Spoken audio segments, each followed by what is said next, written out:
Bonjour et bienvenue sur notre chaîne Nous Entrepreneurs. Mon nom est Eliane Po. Aujourd'hui, j'ai le grand plaisir de recevoir Delphine Lowe, fondatrice de Stooli. Bonjour Delphine. Bonjour Eliane. Merci d'avoir accepté notre interview. Alors, première question, est-ce que tu peux te présenter et nous présenter ton parcours d'entrepreneur? Qu'est-ce qui a fait que tu t'es lancée dans l'entrepreneuriat? Oui, alors donc je m'appelle Delphine, je suis cofondatrice et dirigeante de la marque de mobilier Stoui. La marque, elle a 7 ans et j'ai rejoint mon mari à temps plein dans cette activité en 2018. J'étais pas là j'étais moins là, on va dire, au tout début. Et en fait, j'ai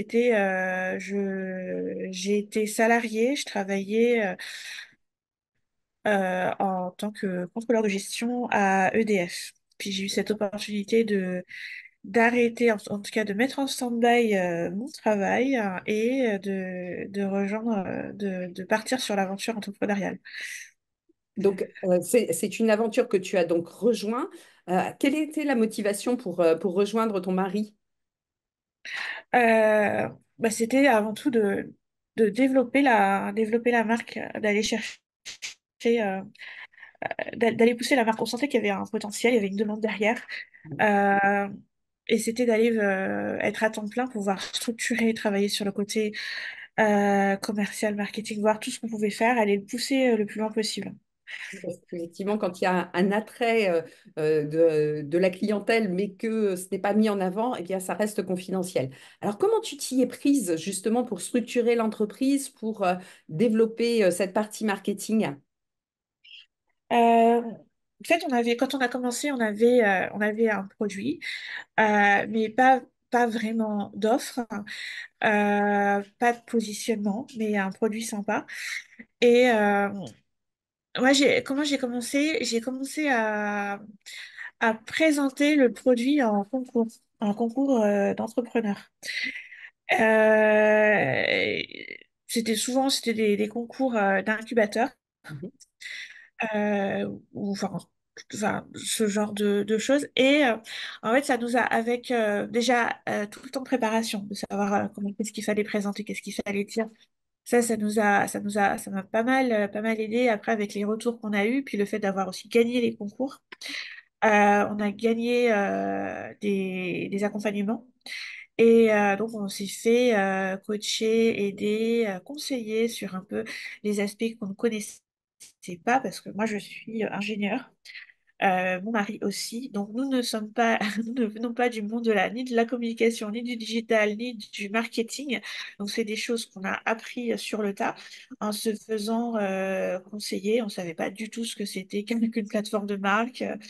Et c'est comme ça que les choses c'est comme ça qu'on a travaillé notre offre, travaillé notre positionnement. Euh, et, euh, et c'est comme ça qu'on s'est développé. Donc, aujourd'hui, Stooli, la plupart des gens connaissent, mais j'aimerais bien que tu me parles un petit peu des différents produits. Je crois que vous avez commencé avec le tabouret, il me semble, le tabouret Oui, pliable. Est-ce que c'est tu peux ça. me dire un peu plus? En fait, au début, on a commencé avec le tabouret. Au tout début, c'était en vente sur salon, donc avec des démos, etc. Puis après, il y a eu le site internet. Donc, on s'est positionné surtout sur le B2C, et les ventes en salon pour pouvoir, parce que nous, c'est un produit qui se voit, qui se teste, hein, qui s'essaie. Donc, déjà, le vendre sur Internet, c'est quand même plus difficile. Euh, et donc après, on a commencé avec les tabourets, on a développé sur les bancs, un peu les tables. Et petit à petit, on a eu une clientèle pro qui est arrivée. C'était surtout, enfin, c'est surtout une clientèle de l'événementiel. Et, euh, et en fait, en événementiel, on s'est rendu compte que c'était les mêmes besoins que les particuliers. En fait, en niveau de l'événementiel, on a besoin de meubler, d'installer des événements très rapidement. Et surtout après, à la fin, il faut pouvoir les ranger aussi rapidement et surtout qu'il faut que les meubles ne prennent pas de place. Donc on répondait aussi à ce besoin de l'événementiel. Donc d'une offre B2C, maintenant, on est vraiment diversifié sur un B2C et un B2B. On est vraiment on est sur deux axes. Mhm. Alors, j'ai vu aussi que vous aviez développé une gamme de literie. Oui, on a développé, on fait un lit en carton, un lit qui va se replier complètement et se ranger, et après on peut l'ouvrir et il va faire jusqu'à 2 mètres de long. Ça, on l'a développé, on a eu la médaille d'or du concours Lépine, entre autres, on a eu une médaille aussi sur les tabourets et le banc. Et le lit, bah, ça fait toujours son petit effet. Et voilà, donc pour l'instant, c'est vraiment ça. Ça, c'est une offre B2C qui plaît beaucoup, soit en résidence secondaire, ou alors les gens qui voyagent aussi en van. Ils mettent le lit directement dans leur camion. Et aussi, ça fonctionne aussi un peu en hôtel, tout ce qui est pour lit d'appoint, lit d'enfant, qu'on rajoute en plus dans une chambre. C'est vrai que quand j'ai vu ces meubles, je me suis dit, mais c'est fabuleux et j'imagine que le bouche à oreille doit marcher extrêmement bien. Quand on l'a vu, on retient que c'est du Stouli et on se dit, mais quel gain de place, quel gain pour la planète également, parce que les meubles, et je vais t'entendre sur la fabrication des meubles, mais les meubles sont écologique, économique. Enfin, c'est juste une idée extraordinaire. Comment elle est née d'ailleurs, cette idée de faire des meubles pliables là? Euh, En fait, ça fait longtemps qu'on est dans le meuble. Enfin, en tout cas, mon mari, lui, il s'est lancé dans le meuble il y a plus de 10 ans avec une marque qui n'existe plus d'ailleurs. En fait, c'était une marque de mobilier pensée pour les petits espaces. Pensée pour si on habite dans un petit appartement ville, on a quand même envie d'avoir du mobilier qui soit sympa, qui soit design, mais qui soit pas comme dans les catalogues où en fait si on l'achète quand on habite à un 40 mètres carrés, bah ça marche pas parce que il n'y a pas assez de place.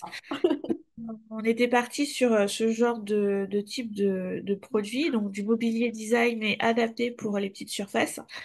Et puis en fait, c'était pas suffisant parce que il manquait quelque chose de praticité, de fonctionnel, de faire l'effet aussi waouh. Oui. Et le carton alvéolaire qui est arrivé un peu comme ça, bah ça, ce côté où les meubles se plient et deviennent presque magiques en fait. Et c'est comme ça que bah, qu'on s'est lancé dessus sur les tabourets. Alors, j'ai vu que vous aviez développé toute une gamme de couleurs. Donc, en plus, il y a un design qui retient l'attention et qui fait effectivement un effet waouh, mais il y a aussi les couleurs que vous utilisez. Oui, alors ce qu'on veut, c'est d'être un produit durable, écologique, mais vraiment en développant la partie design, beau, esthétique.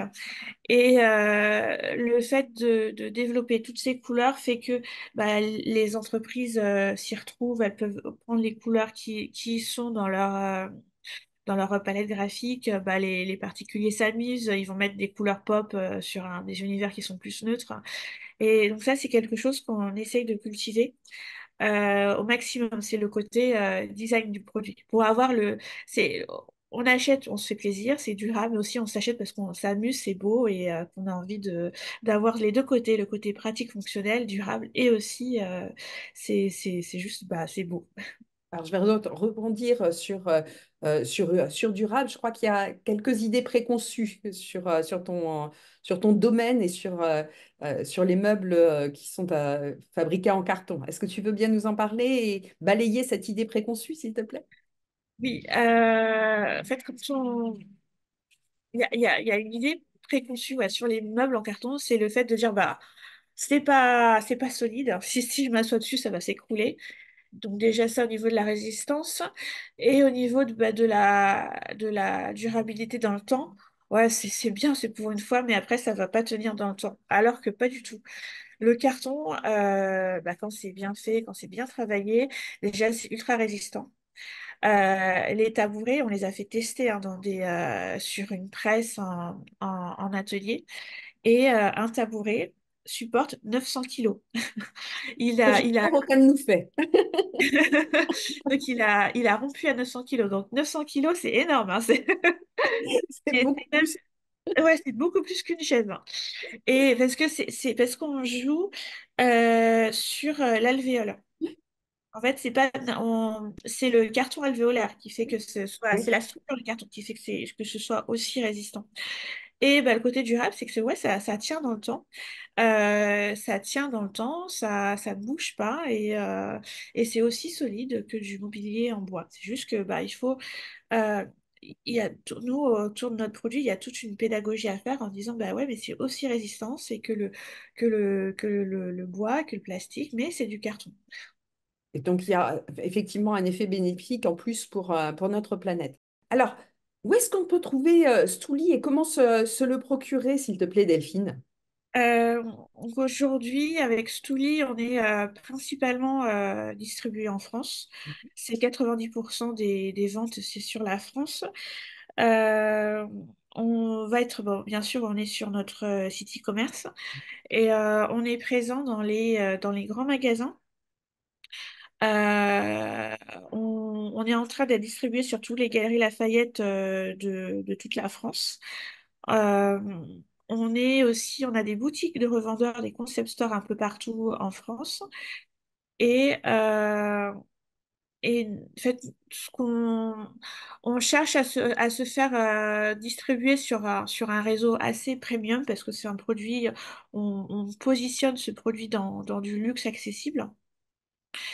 Et ensuite, bah, pour l'instant, on est un peu distribué sur Amazon. Pour l'instant, on se stabilise en France et après, une fois qu'on aura bien, qu'on aura atteint un niveau important, on ira sur les parties, je pense, voilà, plus en Europe. Mais on vend déjà en Europe.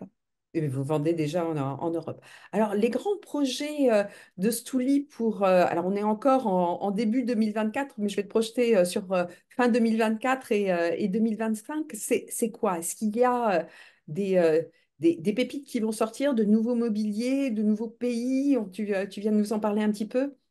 Oui, alors on a, au niveau des produits, cette année, on va sortir la cloison. Donc, ça va être des murs, des grands murs en papier. Sur le même principe alvéolaire, mais cette fois-ci, ce sera des cloisons. Donc ça, c'est un produit qui est très demandé au niveau B2B. Oui.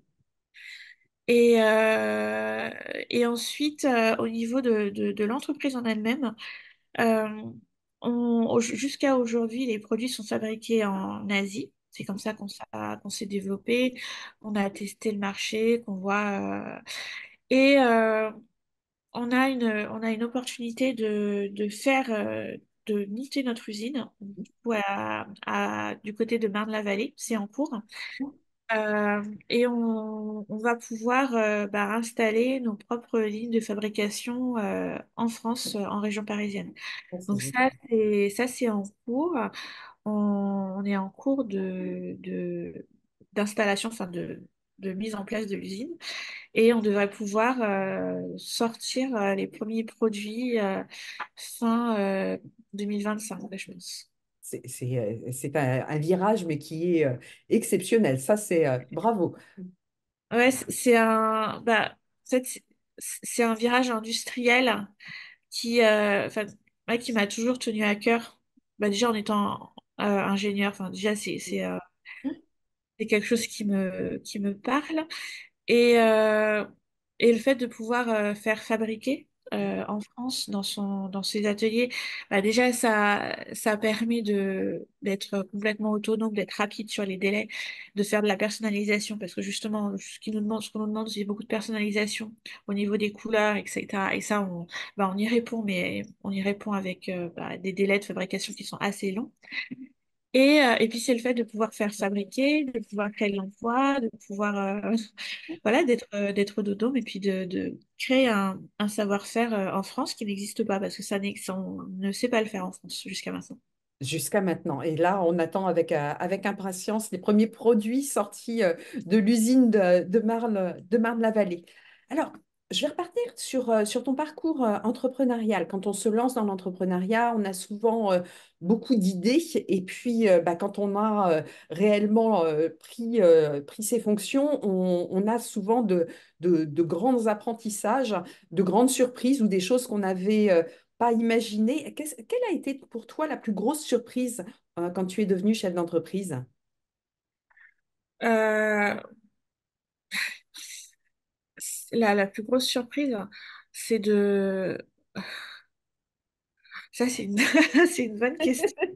Parce on a tellement de casquettes que l'on doit mettre en tant que chef d'entreprise que Ah, ah bah c'est la trésorerie, hein, c'est la vente, hein, la partie commerciale, c'est celle que c'est le poumon de l'entreprise. Hein. Si sans rentrée d'argent, sans vente, on ne fait rien parce qu'en plus on n'a pas fait de levée de fonds, donc on se construit sur nos propres fonds. Euh, c'est le fait de devenir un commercial alors que moi je ne le suis pas du tout. C'est d'aller au-delà de ça. C'est d'aller gérer les parties ressources humaines. Ça aussi, c'est tout un sujet. Et c'est c'est d'aller faire des choses qui ne sont pas, qu'on n'a jamais faites avant. Et il faut le faire, mais il faut le faire bien, en fait, tout de suite. Donc, et le fait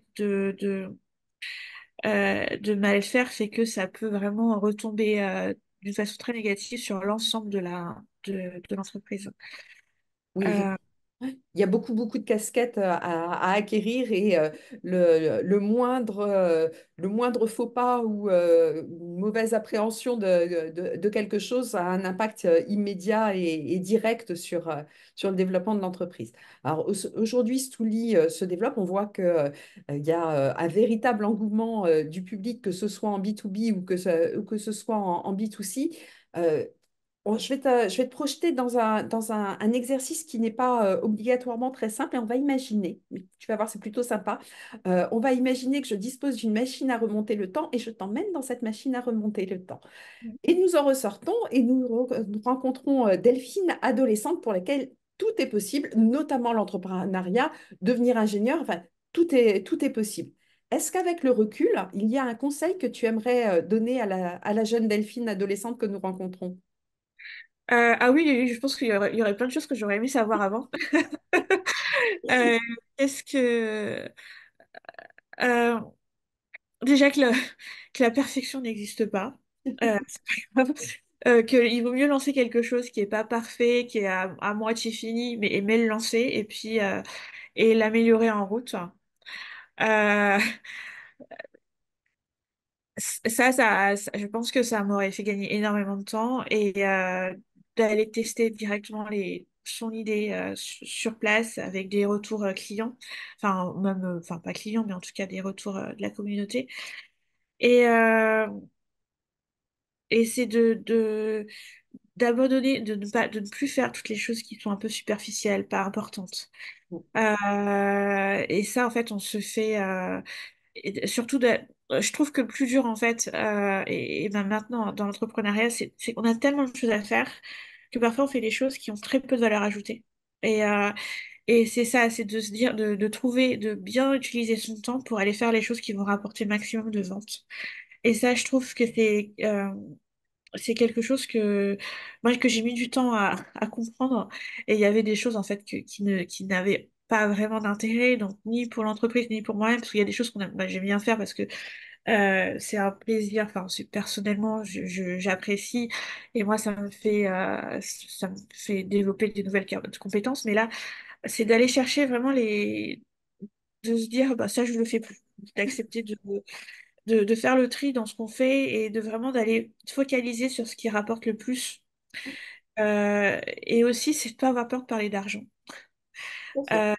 Euh, ouais, de ne pas avoir peur de dire ce qu'on veut financièrement, de montrer ses prix, d'afficher ses prix, de négocier. Je pense que c'est quelque chose, moi j'ai mis du temps à l'accepter. Ouais, Ah oui, c'est la voilà. culture française, parler d'argent, c'est quelque chose de compliqué. Et tu viens de mettre le doigt sur, me semble-t-il, une des clés de succès des entrepreneurs, c'est ouais, on dispose tous de 24 heures en début de journée et puis à la fin de la journée, on ne peut pas les renouveler, on ne peut pas les thésauriser comme pour des vacances, non, c'est terminé et c'est passé. Où est-ce que je mets mes efforts pour produire le maximum de résultats? Qu'est-ce qui est vraiment important? Quelle est la chose importante à faire aujourd'hui pour obtenir mes objectifs. qui ont été préalablement fixés, bien évidemment. Ouais. Ah, ça, c'est une très bonne question parce que encore tous les jours, hein, je me pose cette question. Où est-ce que je mets mon énergie, mon temps pour vraiment avoir du résultat? Et qu'est-ce que j'accepte de ne pas faire en fait? Il y a des... Bah, déjà, c'est de cibler ses meilleurs clients. Oui, Savoir qui va acheter le plus, qui en a besoin vraiment, qui est prêt à acheter en quantité, etc. Donc déjà, c'est cibler les bonnes personnes. Euh, savoir lâcher prise sur certaines choses. Il vaut mieux perdre un peu d'argent ou un peu de produits. Parce qu'il y a des SAV, moi je les laisse en fait, je laisse tomber. Mais parce que je vais passer tellement de temps à les résoudre, etc., que ça va rien m'apporter de plus.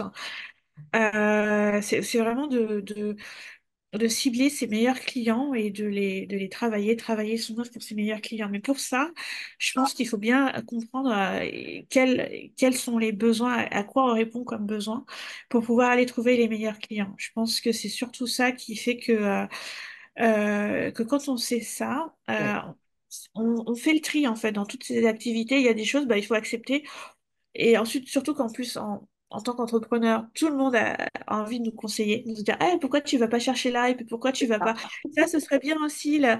Tu vois, les écoles, elles ont besoin de ton produit, les écoles, et puis et les hôtels. Et puis on se rend compte qu'en fait, les écoles, ben, c'est pas les meilleurs clients parce qu'ils n'ont pas d'argent pour payer Il n'y a ça. pas de budget. Non, il n'y a pas de budget, donc en fait, ça sert à rien. Que bah, les hôtels, il faut des normes en plus qu'on n'a pas. Et en fait, bah, nos meilleurs clients, ça va être, en tout cas pour nous, c'est l'événementiel. Donc c'est là où il faut taper. Et ça veut dire qu'il faut accepter, il y a des canaux qu'on ne va pas chercher et faut l'accepter. Ouais. Et savoir se dire non, en tout cas. Oui, oui. Et je crois que là, tu as, vraiment mis le doigt sur une des clés de succès des entrepreneurs, c'est à qui je m'adresse, où sont-ils ces gens, comment est-ce que je peux rentrer en contact avec eux et mettre en valeur en fait le produit pour que ça corresponde réellement à leurs besoins. C'est la clé d'une relation durable qui amène de la satisfaction tant au client que à l'entreprise. Et puis tu as parlé d'autre chose qui me tient à cœur, c'est un défaut français, j'allais dire, qui est de chercher le produit parfait avant de le mettre sur le marché.